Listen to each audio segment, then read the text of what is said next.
Welcome back, everybody. CSGN Mike Chase here, back with a video for you guys in this one today. And I missed talking about this yesterday. I was going to talk about this yesterday, but didn't have a chance to. And newest franchise update that we're getting, last one for Madden 21. I do want to give sort of a quick shout out to the guys over at EA. I know we usually complain, especially me. I'm guilty of that a lot. But I don't know if they're back in studio, if they've mostly been working at home. I'm not 100% sure, but from to push out these updates and to get next gen out, I will say that is rather impressive. And so just want to thank them for that. And this last one adds a few things. It adds league history. I should have a link for this in the description, but adds league history, trade logic, and player value improvements. And this sounds actually pretty cool. It sounds like it sort of better fixes how teams value players. So I'm gonna be interested to see how that actually affects like rebuild YouTubers. I don't really do rebuilds because I'm not really good at that sort of stuff. But doesn't sound like you'd be able to just sort of like trade for like the Quentin Nelson for like a 5th round pick or anything like that. So it doesn't sound like that's going to be able to happen anymore. I believe they even mention Quentin Nelson as sort of an example on that. So elite O-line play will now be valued at a more authentic cost to acquire. So maybe that's good that could be a dual-edged sword. It might be harder to trade for guys, but it could be, you could be able to trade maybe linemen that you don't want anymore. Looking to shave some salary cap, you should be able to get better value for those players. I believe, if I'm correct, there's something in here where it actually, I don't know if this is actually true, but based on whether your team runs a 4-3 or a 3-4, certain defensive positions will be valued differently.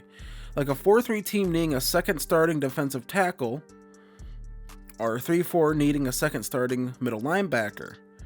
Similarly, I can't talk.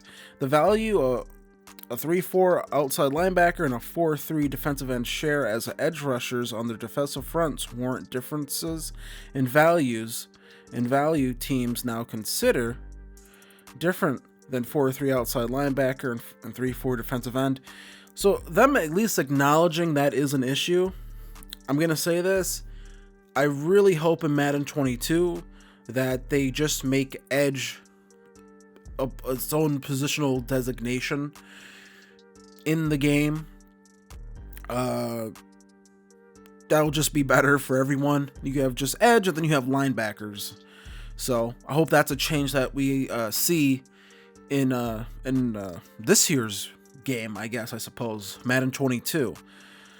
Draft pick values also got a reworked, completely realigned the base value of draft picks to work with new player value changes and more closely in line with the NFL benchmark trade values.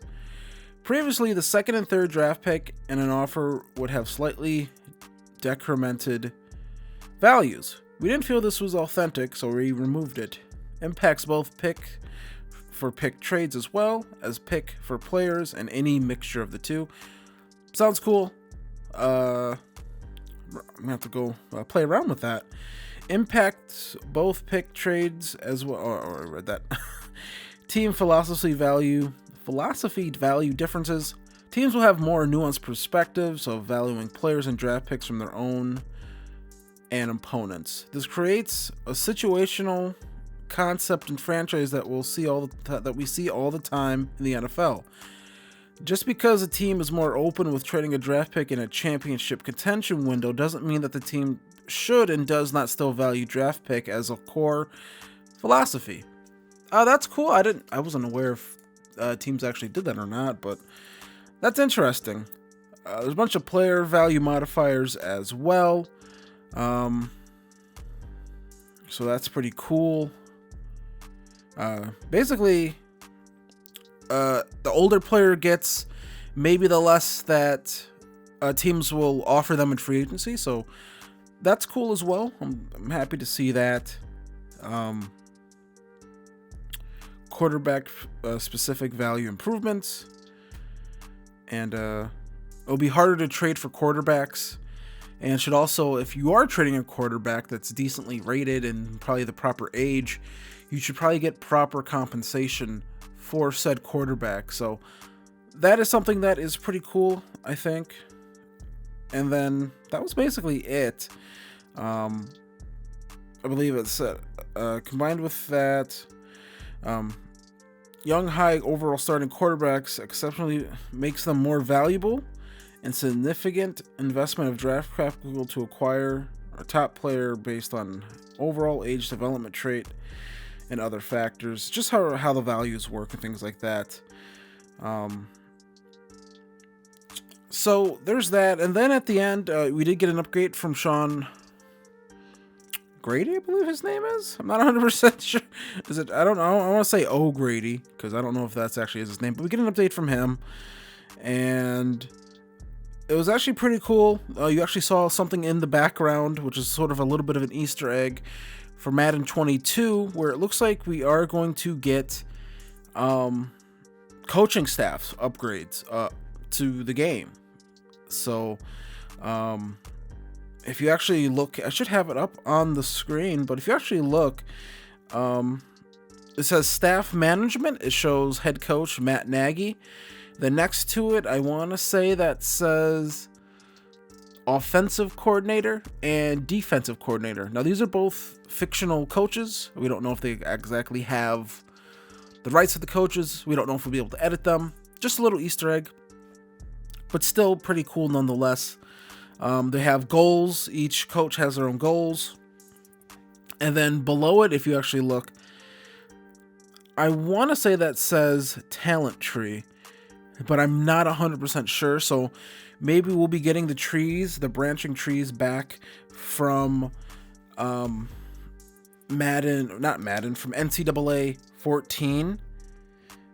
I'm not 100% sure if that's actually what's going to happen. As you see me clicking my pen, but that would be really cool. That would be a really significant development, and hopefully that does happen. Hopefully we're not sitting here. It doesn't sound like we're going to be sitting here like we were last year when we started getting the rollout of news for Madden 21, where it was just like, oh, they did nothing to franchise mode. And it's really strange because the changes they've made in these updates have been minimal, have been mostly under the hood stuff.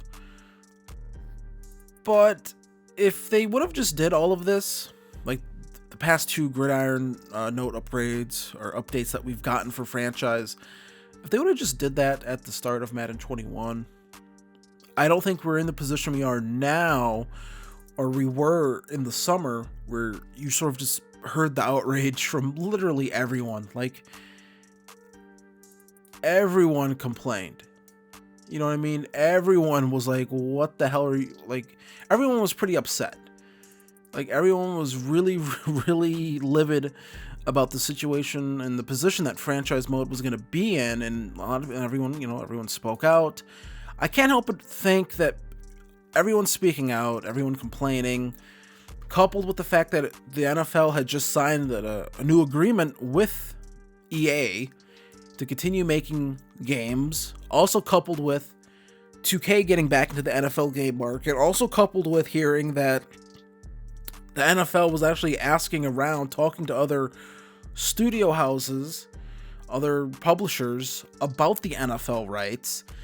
I don't think we get to the situation where it looks like we are going to get something that we've wanted for a really long time, and this is a major feature, I think, getting that staff management into the game, and potentially getting coaching trees or skill updates for coaches, things like that, really making coaches matter again.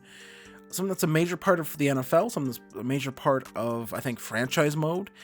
And I think one of the things that made NCAA 14 a lot of fun was upgrading a coach and your whole staff, losing your staff. This potentially means coaching carousel will be making a return, which would make sense because you're, the same studio, EA to Burn, where they make Madden, they're also working on the NCAA game, so it makes a lot of sense that you would see a feature like that come back, because whatever tech code that's going to be used for that feature is probably going to be just shared with the NCAA team. So it makes a lot of sense.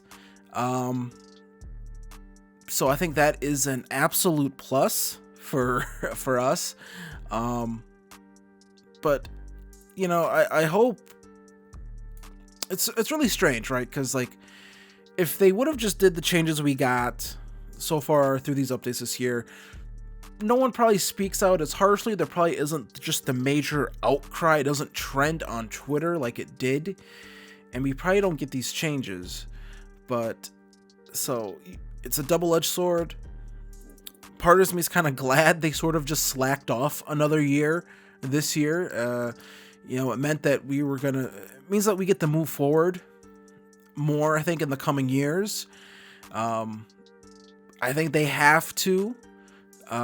You know, I don't think, that was me sort of getting outside, but I don't think Ultimate Team, and a lot of people blame Ultimate Team, they blame the Ultimate Team players. I don't blame Ultimate Team, because there are other games that have those sorts of modes, that have those revenue generating modes, and still the rest of the game gets properly updated. And I feel like for years in Madden, they've sort of just said, screw it, ship it, and that was good enough. Obviously, it's not good enough anymore, and that's good for us. And I'm going to be really looking forward to Madden 22 now, with some of the stuff that we're going to be getting in this game, apparently. And this is just one thing. You know, we don't know what else is going to be added. So there's that. So I want to thank you guys for watching this video. I didn't expect to go this long. So looks like Madden 22 is going to be, I think, a really good game for us franchise players. And it's all because Madden 21 was really bad for us franchise players. So there's that. So I want to thank you guys for watching this video. Hit like, hit subscribe. I'll see you in the next one. Peace.